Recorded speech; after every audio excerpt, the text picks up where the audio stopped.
Amazing grace, how sweet the sound that saved a Sahabat Alkitab, kita pasti sudah tidak asing lagi dengan alunan melodi lagu tadi. Ya, Amazing Grace atau Ajaib Benar Anugerah. Sebuah lagu yang sudah banyak dinyanyikan dan diperdengarkan di kegiatan-kegiatan ibadah, perayaan, maupun persekutuan kalangan Kristiani. Kita semua pasti memahami hal ini. Sebuah lagu diciptakan umumnya karena ada kisah di balik latar belakang penciptanya. Nah, begitu juga dengan lagu ini yang ditulis oleh seorang pendeta Anglikan Inggris bernama John Newton. Sang komposer menuangkan kisah hidupnya menjadi lirik lagu tentang anugerah yang luar biasa yang menyelamatkan dirinya dari banyak kemalangan. Lagu ini ditulis saat Newton berusia 47 tahun di bulan Desember menjelang Natal di Olney yang jaraknya 135 km dari kota London. John Newton lahir di distrik Wapping, kota London pada 24 Juli 1725 dari seorang ayah yang sehari-hari bekerja sebagai nakoda kapal laut. Sudah barang tentu, Newton di masa kecilnya sering ditinggalkan ayahnya yang lebih sering menghabiskan waktunya di laut untuk mencari penghidupan. Newton di masa kecilnya lebih banyak menghabiskan waktu bersama ibunya, Elizabeth Newton. Di usianya yang baru 4 tahun, dia sudah bisa menghafal dasar-dasar pengajaran katekisasi dan juga lagu-lagu himne. Ibunya yang berpegang teguh dengan Alkitab menanggapi hal ini dengan penuh antusias. Ia menganggap ini penting bagi tumbuh kembangnya Newton. Tapi naas, tidak lama baginya untuk bisa menikmati kasih sayang dari seorang ibu. Ibunya meninggal karena menderita penyakit tuberkulosis saat Newton berusia 7 tahun. Tidak lama setelah kematian ibunya, ayahnya kemudian menikah lagi dan mempunyai anak. Newton kemudian melanjutkan pendidikan di sebuah sekolah yang sebenarnya tidak disukainya. Dia terpaksa harus mengikuti kemauan ayahnya, namun tidak lama kemudian keluar. Mengapa? Karena ayahnya menganggap sekolah yang diikuti oleh Newton kurang baik kualitasnya. Newton yang seharusnya mendapatkan pendidikan formal dan menikmati masa kecilnya dengan teman sebayanya, diajak ayahnya untuk pergi melaut. Memang pada saat itu juga belum ada peraturan khusus batas usia seorang anak bisa ikut melaut. Newton terpaksa harus tumbuh bersama para kelasi yang kasar, yang moralnya jauh dari kata benar. Dan juga di satu kesempatan Newton harus pergi melaut tanpa ada ayahnya. Sehingga membuat dia pun harus berdiri sendiri, bertahan hidup di usia yang masih sangat belia. Pada akhirnya, Newton tumbuh menjadi seorang yang tidak baik. Dia seperti lupa dengan ajaran yang sudah diterimanya dulu dari ibunya yang taat dengan firman Tuhan. Petualangannya sebagai seorang pelaut terus berlangsung sampai saat usianya menginjak 18 tahun. Dia bekerja dengan Angkatan Laut Kerajaan Inggris di atas kapal HMS Harwich dan Newton tidak kerasan dalam bekerja. Lalu kemudian mencoba kabur tapi akhirnya tertangkap. Dia akhirnya dibebas tugaskan dari jabatan dan dikirim ke kapal budak yang sedang lewat saat itu. Newton kemudian bekerja sebagai pelaut di beberapa kapal yang terlibat dalam jual beli budak di dalamnya.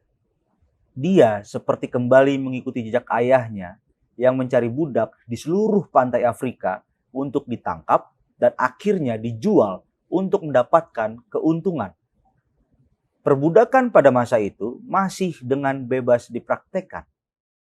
Di waktu senggangnya saat mengarungi lautan, Newton juga belajar secara otodidak bahasa Latin dan geometri. Pengetahuannya yang baik membawa dia naik pangkat dan bertanggung jawab atas navigasi kapal selama mengarungi lautan yang demikian luasnya. Perjalanan panjang dari benua Afrika ke benua Amerika saat itu menghabiskan waktu yang sangat lama. Banyak kapal yang kandas bahkan tenggelam karena begitu dahsyatnya ombak yang datang, ditambah sistem navigasi pada masa itu juga masih sederhana. Begitu juga kapalnya ikutan harus ditimpa badai besar yang menyapu beberapa anak buahnya ke laut dan dengan kemungkinan bisa tenggelam. Awak kapalnya mulai dari pagi buta sampai siang hari harus memompa air yang masuk ke dalam geladak kapal. Karena kekurangan awak kapal, Newton harus mengambil peran juga agar air tidak bertambah banyak masuk ke dalam kapal. Di tengah badai yang semakin membesar dan kedua tangan diikat ke roda perahu, Newton berseru kepada Tuhan sambil berkata, "Tuhan, kasihanilah kami." Setelah 11 jam mengemudi, awak kapal lainnya menemukan keselamatan dengan meredanya badai. Sejak saat itu, ada gejolak iman yang dirasakan Newton. Setelah tiba dengan selamat di rumah, Newton tidak pergi mencari budak lagi. Sebaliknya, dia mulai belajar bahasa Ibrani dan Yunani. Dia kadang-kadang menerima permintaan untuk berbicara tentang pertobatannya di berbagai jemaat. Newton akhirnya ditahbiskan dan mulai memimpin gerejanya sendiri. Tuhan mengubahnya dari seorang pria yang menganjurkan perdagangan budak menjadi seorang pria yang secara aktif bekerja untuk menghapusnya. Karya sastra Newton melawan perdagangan budak ikut mendorong dan menginspirasi politikus dan juga aktivis bernama William Wilberforce untuk melanjutkan perjuangan hukum melawan perbudakan di Inggris. Di tahun-tahun berikutnya, Newton mulai kehilangan ingatannya. Meskipun pikirannya terbatas, Newton berkata bahwa dia dapat mengingat dua hal. Bahwa saya adalah pendosa besar dan bahwa Kristus adalah juru selamat yang agung. Keyakinannya sekarang adalah akan ada kehidupan baru yang hanya bisa ditemukan di dalam Kristus. Newton meninggal dunia pada tahun 1807 pada usia 82 tahun. Mimpinya untuk menghapuskan perbudakan tercapai setelah Newton meninggal di tahun yang sama. Dilakukan penandatanganan undang-undang penghapusan perbudakan. Lagu Amazing Grace, meskipun berasal dari Inggris, banyak muncul di negara-negara koloni Inggris yang kemudian diiringi dengan nada yang berbeda. Lagu ini semakin populer bukan karena nadanya yang menarik, tetapi karena setiap lirik yang ditulis Newton berhubungan dengan setiap manusia yang mengalami anugerah keselamatan Yesus Kristus. Lagu ini menyentuh banyak orang di berbagai tahap perjalanan spiritual mereka. Amazing Grace berbicara tentang kelembutan yang ditemukan dalam kasih karunia Kristus bagi yang percaya kepadanya. Sebagai manusia, kita tersesat, buta dalam dosa dan perlu diselamatkan. Kasih karunia Yesus yang menyelamatkan luar biasa. Terdengar merdu bagi kita yang merasakan langsung kasih Tuhan.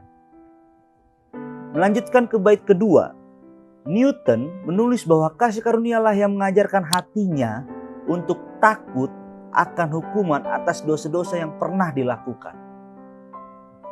Anugerah yang berharga ini muncul ketika dia berdiri di tengah badai ganas itu, saat dia pertama kali percaya.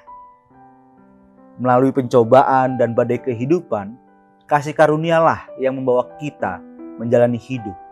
Dan kasih karunialah yang akan membawa kita ke kehidupan yang kekal. Sahabat Alkitab, lagu Amazing Grace adalah kisah pertobatan John Newton yang ditulis 250 tahun yang lalu. Namun, berapapun waktu yang sudah berlalu, makna dari himne akan terus hidup dan dapat dinikmati orang-orang di seluruh dunia. John Newton mungkin masuk dalam daftar orang tidak baik karena sempat melakukan praktek menjual manusia dalam perdagangan budak. Dia menyebut dirinya sebagai bagian dari orang yang bercela. Tetapi Tuhan menemukannya. Ketika kita insaf, cemas, namun karena kasih karunia Allah, kita dilegakan untuk menjalani sisa kehidupan selanjutnya. Nah, sahabat Alkitab, mungkin saat ini ketika kita menyaksikan video ini, ada beberapa yang relate dengan sahabat Alkitab atau bahkan saya sendiri. Pertanyaannya, apakah kita akan mengikuti langkah yang diambil oleh John Newton? Atau malah sebaliknya, semakin terpuruk dan semakin betah dalam kubangan dosa? Seperti kesaksian John Newton tadi, bahwa Tuhan selalu menyambut pertobatan umatnya. Biarlah kiranya melalui tayangan video ini, kita semakin disadarkan. Bahkan melalui kesaksian John Newton yang telah kita saksikan bersama, hati kita bisa semakin diubahkan oleh Tuhan kita. Salam Alkitab untuk semua.